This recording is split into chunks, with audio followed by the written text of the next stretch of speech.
sugar daddy asks me for weird favors. A Halloween audio production.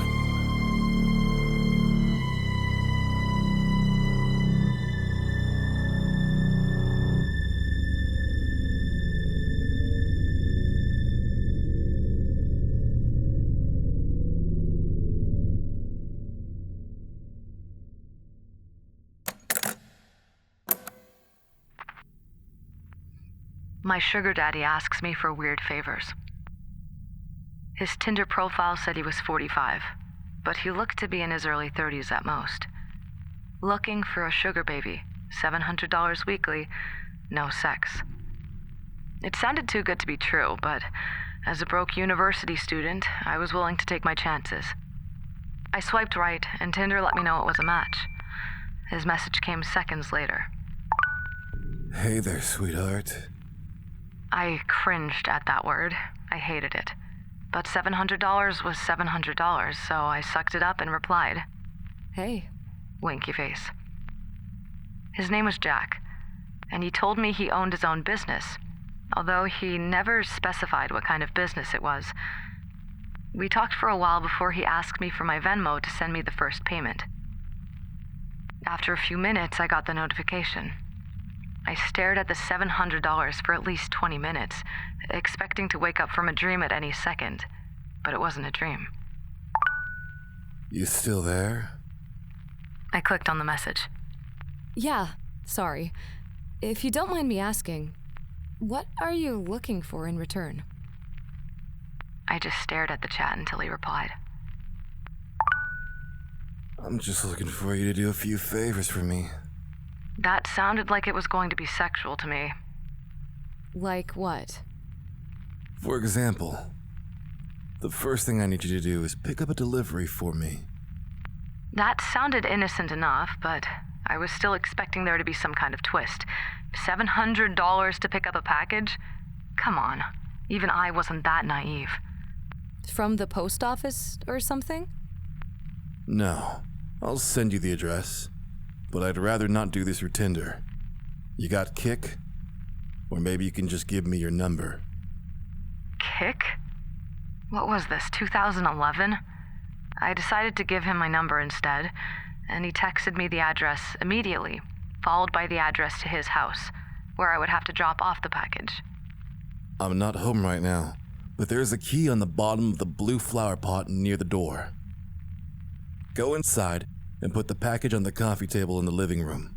Oh, and make sure that you lock the door when you go inside the house, and then lock it again when you leave. I grabbed my car keys and wallet and got into my car, putting the address into Google Maps. Got it. On my way. My phone buzzed as I backed out of my driveway.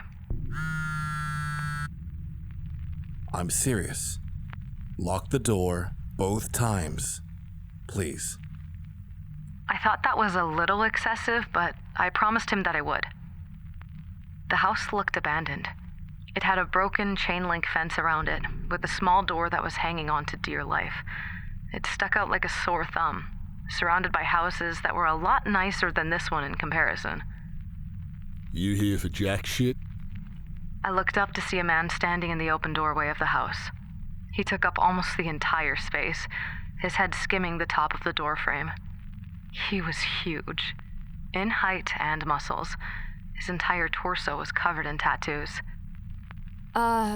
Yeah, I guess. I replied, not moving from my spot on the sidewalk. Stay right there. He said. I did. I actually don't think I would have moved if he had asked me to. I looked around and realized that there was no one else on the street. I was a 21-year-old woman alone in this street. I gripped my car keys. A few minutes later, the man came back out carrying a cardboard box. It was about the size of a shoebox, but stained and damp on some of the corners. Can you open your car? He asked. I opened the trunk, not wanting that inside on my car seats, and he set it in. All right. There you go. Thanks. I walked around to the driver's side of the car and opened the door. Oh, one more thing. he said. I looked at him. Watch out. I didn't reply. I blasted my music as I drove to Jack's house, hoping it would drown out my anxiety. It didn't. I parked my car in the stone driveway and stayed inside the car, admiring the house. It was a huge house, with stone pillars on the front porch and the greenest grass I've ever seen in my life. I turned the car off and got out. I grabbed the package and walked to the front door, getting the key from where he said it would be. I opened the door and stepped in, closing it behind me. I thought about what he had said, about locking the door when I got inside. I thought that was a little overboard, but as I stared at the closed door, something made me reach out and lock it. I walked inside, my feet cushioned by the thick maroon carpet, and admired the inside of the house. All the furniture was wooden and looked incredibly expensive. I would probably finish school a dozen times with the money that it took to furnish this place. I set the package down on the coffee table, and as I walked back to the door, I heard a phone ringing from somewhere inside the house. I froze. In my pocket, my phone buzzed. I took it out to look. Don't answer any calls that aren't from Marvin. I put my phone back and followed the sound of the phone, poking my head into a few different rooms before I found it in an office. I walked over to the desk and looked at the caller ID. Incoming call from Jack. That was odd. I grabbed my phone to look at the message again. I was starting to get a little bit creeped out and decided I wouldn't answer just to be safe, and left the house, remembering to lock the door as I left. I've done a few more favors for Jack since then. I drove a BMW to a random park in another city, only to get out and drive a different car back to Jack's house. He had to meet one of his employees at lunch, who then gave me a briefcase to deliver to the first house I had gone to, and he told me he would know if I looked inside. On several occasions, he asked me to drive down to that same house and stay with the guy, whose name was Julio, for a certain amount of time. In total, I've made around $3,500. Most recently, Jack asked me to stay in his house overnight. I woke up to a text message from him. I need you to spend the night at my house. I hadn't ever seen him in person, but I had talked to him on the phone a few times. He proceeded to tell me he would pay me $1,000 to spend the night at his house, provided that I followed a few rules. I drove to his house that evening. The driveway was empty, and it normally was, but the porch light was on. I walked up, unlocked the door, went inside, and then locked it again. Everything in the house looked the same. Jack had told me over the phone that he would leave the list of rules on the dining room table. I set all my stuff down in the living room. My bags looked like garbage compared to the fancy furniture in there. I wandered into the kitchen and then to the dining room. Sure enough, there was a piece of paper on the wooden table, held down by an empty glass. Lock the door when you come in. Only answer calls from Marvin. Don't turn on any faucets between 9 p.m. and 11 p.m. Don't open the door for anyone, no matter who they say they are, after 10 p.m.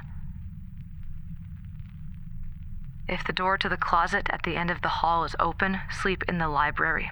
If closed, sleep in any of the bedrooms. The gardener comes at midnight. If he starts knocking on the windows, hide.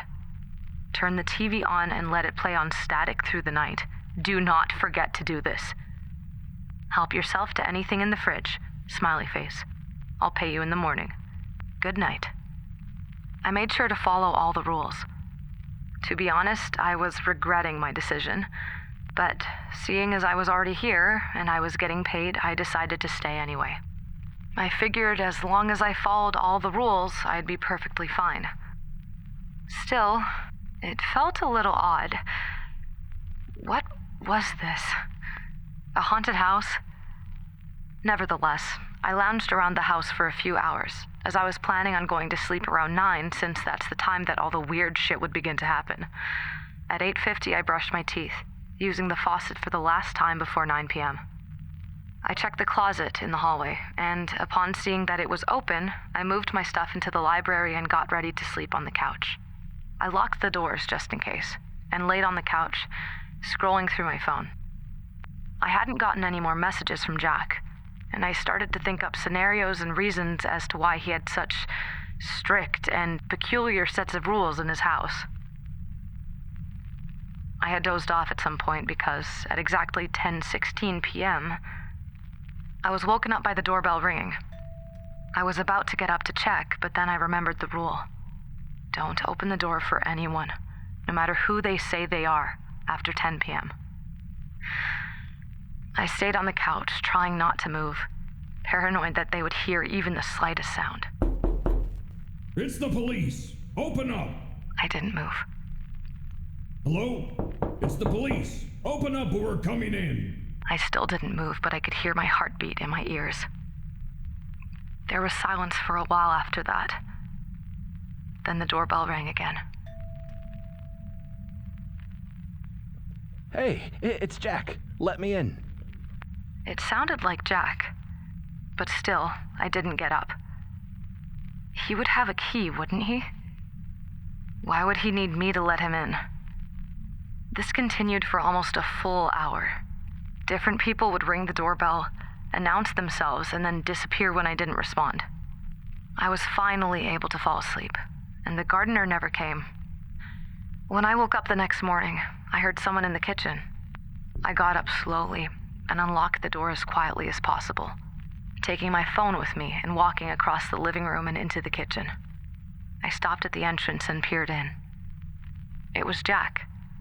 He was standing in front of the stove, stirring something as the coffee machine brewed coffee on the counter behind him. Hey, good morning. He said when he saw me. Hi. I replied, nervous. I hadn't seen him in person before, but he looked exactly like his pictures online. Scrambled eggs? He asked, motioning to the pan with a wooden spoon. Yeah, thanks. I replied, walking over to take the plate from him. I ate my breakfast and drank some coffee in silence.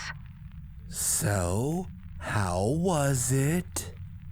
It was okay. Nothing super freaky happened. I replied. Cool. There was an awkwardness in the room. I think I'm gonna go now. I have class. I trailed off.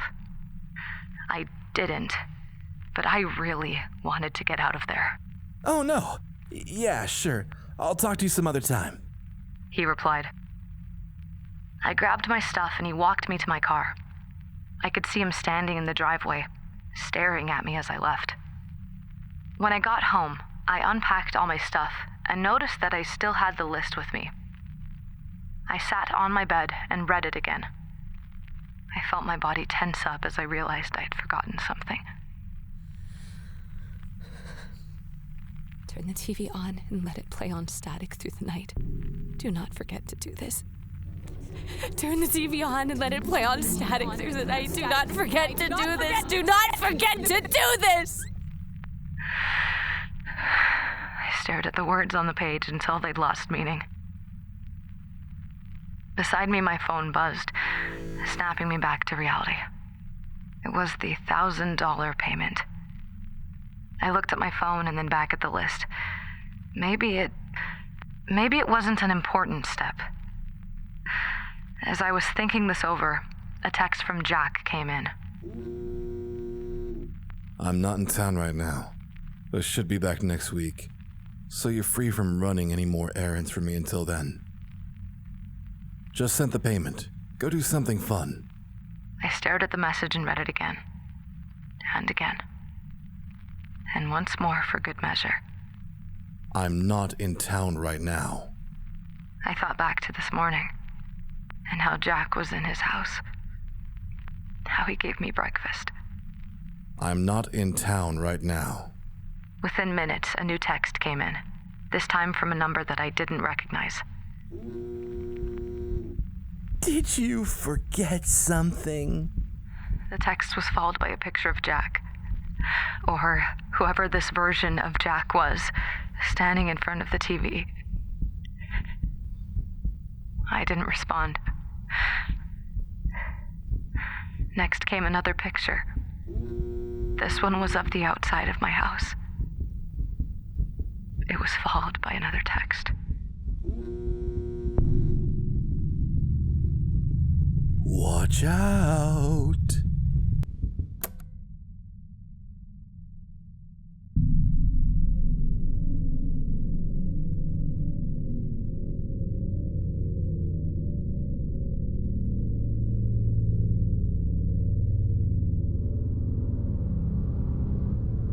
That was My Sugar Daddy Asks Me for Weird Favors.